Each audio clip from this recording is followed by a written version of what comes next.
ঈদের দিন তার ঘরে খাবার নাই। আয়েশা রাদিয়াল্লাহু আনহা বলছেন যে ইয়া রাসূলুল্লাহ কিছু দিয়ে যান, আমরা ঈদের রান্নাবান্না করব। নবীজি কিছু দিতে পারলেন না, সুবহানাল্লাহ সাল্লাল্লাহু আলাইহি ওয়াসাল্লাম। তিনি চলে গেলেন ঈদের নামাজ পড়াতে।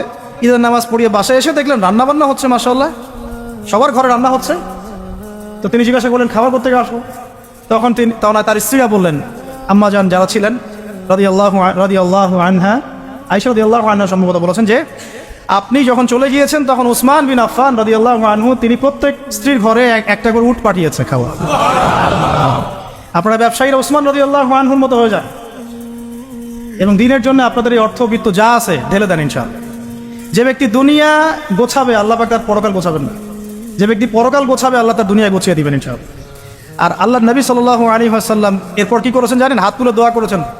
দোয়াটা আমি মুখস্থ করে রেখেছি, কারণ আমার ছেলের নাম উসমান, ওকে দেখলে আদর করতে হবে, দোয়াটা যেন করা যায়। আল্লাহুম্মা সাহহিলিল হিসাবা আলাল উসমান, আল্লাহুম্মা সাহহিলিল হিসাবা আলাল উসমান। আল্লাহ তুমি উসমান রাদিয়াল্লাহু আনহুর একদম সহজ হিসাব নিয়ে নেন। এই জন্য উসমান রাদিয়াল্লাহু আনহুর হিসাব হবে 3 নাম্বার। প্রথমে আবু বকর সিদ্দিক, তারপর ওমর ইবনে খাত্তাব, তারপর উসমান ইবনে আফফান, এবং তিনি যাবেন বের হয়ে চলে আসবেন। হিসাব সহজ নাই। ওই যে দোয়া নবী সাল্লাল্লাহু আলাইহি ওয়াসাল্লাম করেছেন, একদিনের আমল। এরকম লাইফ ছিল তার।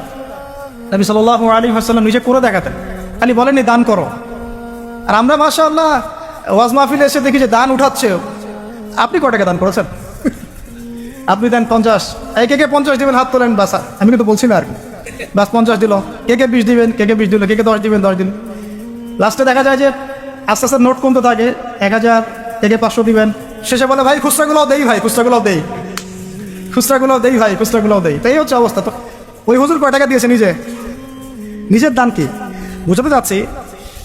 আল্লাহ নবী সাল্লাল্লাহু আলাইহি ওয়াসাল্লাম কথার মানুষ ছিলেন না, নিজে কাজ করে দেখিয়েছেন। আমরা নামাজ পড়তাম 5 ওয়াক্ত, পড়ি 5 ওয়াক্ত। আল্লাহ নবী সাল্লাল্লাহু আলাইহি ওয়াসাল্লাম নামাজ পড়তে 8 ওয়াক্ত। বলুন কিভাবে?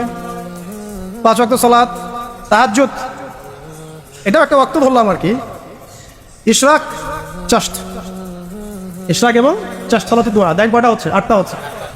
এছাড়াও যখনই ওযু করতেন নামাজ পড়তেন, যখন সময় পেতেন নামাজ পড়তেন। তিলাওয়াত তিনি শুধু নিজেই করতেন এমন নয়, মানুষের তেলাওয়াত শুনতেন। আপনারা ওই হাদিস জানেন, তিরমিজিতে আছে, আব্দুল্লাহ ইবনে আব্বাস রাদিয়াল্লাহু আনহু তেলাওয়াত শুনতে শুনতে তার চোখ দিয়ে পানি হচ্ছে। তো বললে অনেক কথা বলা যাবে, মোট কথা হচ্ছে এমন একটা আমল নাই যেটা তিনি শুধু বলেছেন নিজে করেন না। একদম তাসবিহ তাহলিল থেকে শুরু করে, জিকির আজকার থেকে শুরু করে জিহাদ দিন কায়েম পর্যন্ত শুধু বলেন নাই, করে দেখিয়েছেন। একটা আমলও তিনি শুধু বলেন নাই, করে দেখি। তার মানে আদর্শ নেতৃত্ব হতে হলে আমাদেরকে কথা শুধু বললেই হবে না, কাজ করে দেখাতে হবে।